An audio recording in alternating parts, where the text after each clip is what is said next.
Hojbjerg to Man United, surprise transfer being really looked at. The story was broken yesterday night. I was not able to bring you the story, and I said way back in the morning, or early in the morning, I should drop this story. Welcome to United Matters channel. How are you guys, and where are you watching us from? I go by the names of Rock and David. Smash the like button, comment and share if you're watching us for the very first time, and never to subscribe to this channel so as not to miss out on stories that we do upload in here on a daily. Now, the move of Harry Maguire to West Ham has been blocked by Man United, and Scott McTominay is being preferred as the realistic number 6 that Thomas Tuchel wants to be having at Bayern Munich. Smash the like button close to 400 times. Don't forget to subscribe to this channel so as not to miss out on stories that we do upload in here on a daily. Rock and David remains my name, and I come in peace to broadcast this story to you. We thank God for the gift of life, you know, and I cover it all in the precious blood of Jesus Christ. My Muslim viewers and subscribers, Barak Lau Fikum. Now, the big story today that I'm gonna hate to start the day with, because very many stories are really being lined up, is all about one player known as Hojbjerg. Hojbjerg is a player that Man United are really looking at, and obviously one of the few that, or one of the many that Erik ten Hag wants to see sign for the club of Manchester United as the ideal midfield, maybe partner to Casemiro. And who broke this story? He was Jason Butt. Jason Butt works for the Telegraph and is a correspondent and the chief football correspondent for the Daily Telegraph. Now, we've been told by him that Manchester United are considering a surprise move for Tottenham Hotspur midfielder Pierre-Emile Hojbjerg. Erik ten Hag has been urging United to sign another central midfielder. Now, for Hojbjerg, 28 years of age, I think he's a very good midfielder. I've seen him at the Danish national team and at the Spurs team. During his stay at Spurs, he has gone ahead to earn what we call enough Premier League experience, but the coming in of Ange Postecoglou has seen him play most of the games off the bench. And this is where the first red flag is obviously flashed for me. Why should we go in for a player who is being benched by Yefis Bissouma, Pam Maitassa, and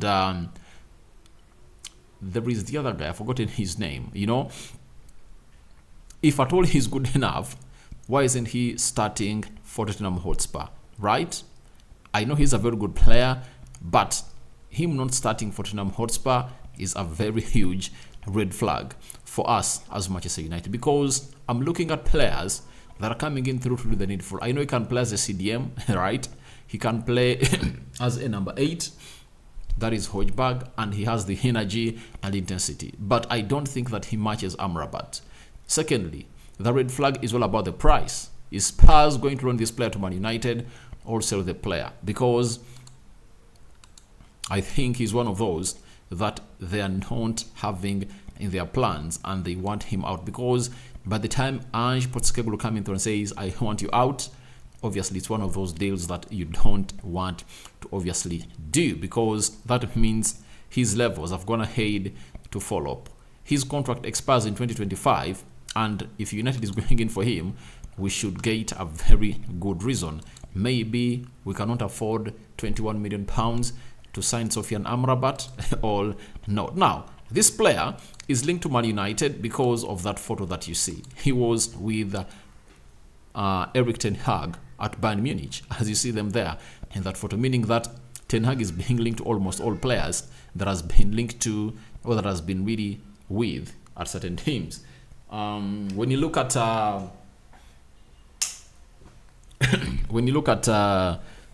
Amrabat, he was with him at Utrecht.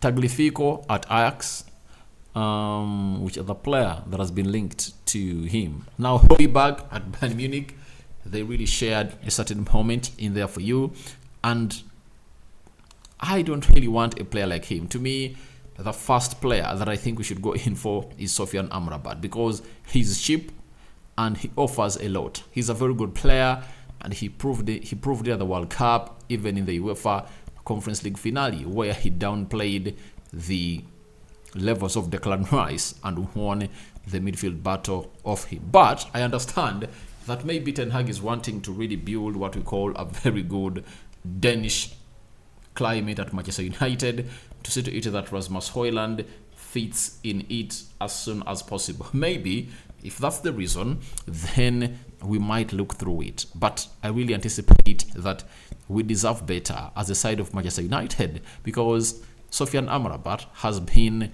there for a very long time, and I don't know why we should shift goalposts and go for Højbjerg. I don't know why. Sofyan Amrabat has turned down Liverpool. He has turned down Juventus. Napoli is in the mix. Galatasaray is also wanting to sign the player. But why should we go in for a player like Højbjerg?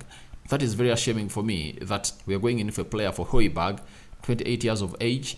You know, Sofyan Amrabat is 26 years of age. He's at his prime, and he's 2 years younger than Højbjerg. So to me, I believe we should go in for Sofyan Amrabat and not get in Højbjerg in the mix at Manchester United. Now, let's go to another story of a midfielder that's expected to leave the club of Manchester United. As I told you, that Bayern Munich is interested in signing Scott McTominay. Now, Christian Falk, very good close to Germany. He works for the Sports Build, and he's one of those flies of the wall in Bayern Munich. Has confirmed us that Scott McTominay is Bayern's preferred option for the number 6 position. The directors are working on a deal with Manchester United and their agents. This is really shocking that they are seeing him as a number 6. I don't know why Bayern Munich is looking in for a player like Scott McTominay to be the number 6. With the number 6s they're really having, that are really world class, like Joshua Kimmich. You know, I think Gretzka does a better job than Scott McTominay. Konrad Laimer does a better job than Scott McTominay. And I believe even Ryan Gravenberch can do a better job than Scott McTominay. But I don't know why Thomas Tuchel is going in for Scott McTominay. And this has been seen at Man United, that every time a new coach has gone ahead to come in through, they've always gone ahead to see something special in Scott McTominay. And I don't know why it has not yet gone ahead to really erupt out of the player. But obviously you know that it's one of those days that we will understand what is really good for the player. And I think he'll be very much okay with the move to Bayern Munich, and Bayern Munich are really wanting this player. It's genuine, you know. People are really seeing it as a very huge surprise, but let me tell you, the interest of Bayern Munich in Scott McTominay is genuine and confirmed. Now, if they are wanting to take Scott McTominay, that means we've gone ahead to lose 2 central midfielders so far. The first was Fred, the second one was Scott McTominay, meaning that we need to get in 1 or 2 midfielders depending on the budget of the club of Manchester United. So the first story we saw was that they wanted to sign him on loan and do what we call an exchange with the Man United. We give you Gravenberch, you give us Scott McTominay. I would do that deal on any day. I would do that deal on any day. I don't know whether they're going to put in the money on the table for Man United. Obviously, United would prefer money over a loan deal that would obviously see us get Ryan Gravenberch to the club of Manchester United. But for Scott McTominay, wait and see how that really pans out. But he's a player who is not going to get enough playing time at the club of Man United.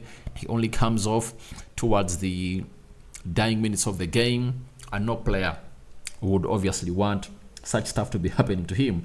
Every player who is really very, very, very, very focused and he wants to play very many games wants what we call a regular playing time. And Erik ten Hag cannot guarantee regular playing time to Scott McTominay.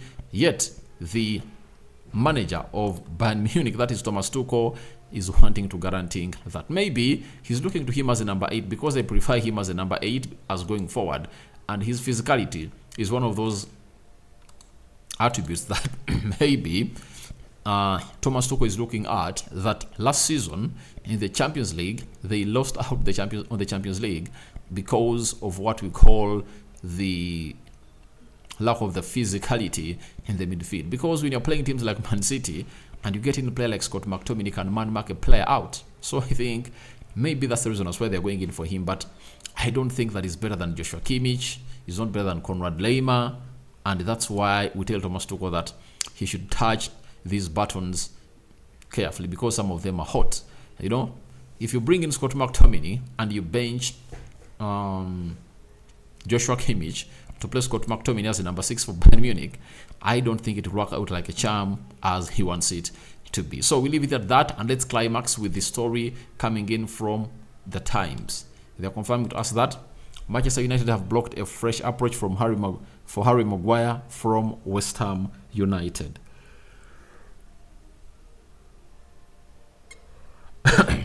How could they turn down this?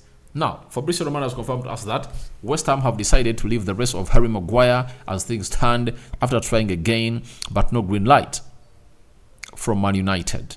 He's no longer on the club's list as the stage at this stage the play to goal reported. Now,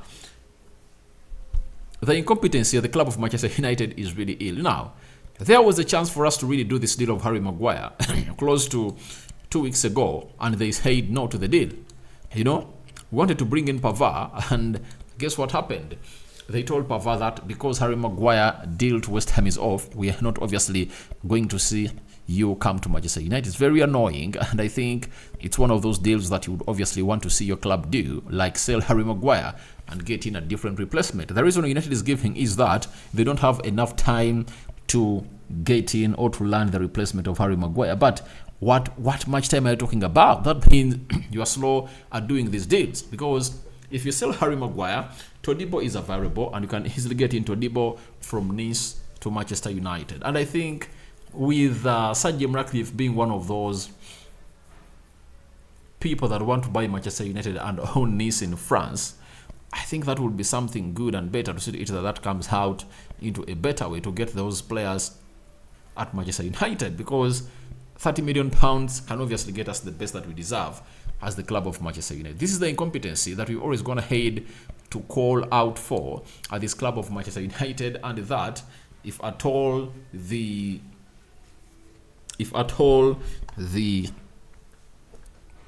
club is sold to either Sir Jim Ratcliffe or Sheikh Jassim Al Thani, we would prefer 100% to see it that the board is sacked, you know, and the CEO is sacked, to see it that we get in people who know what to do at the club of Manchester United.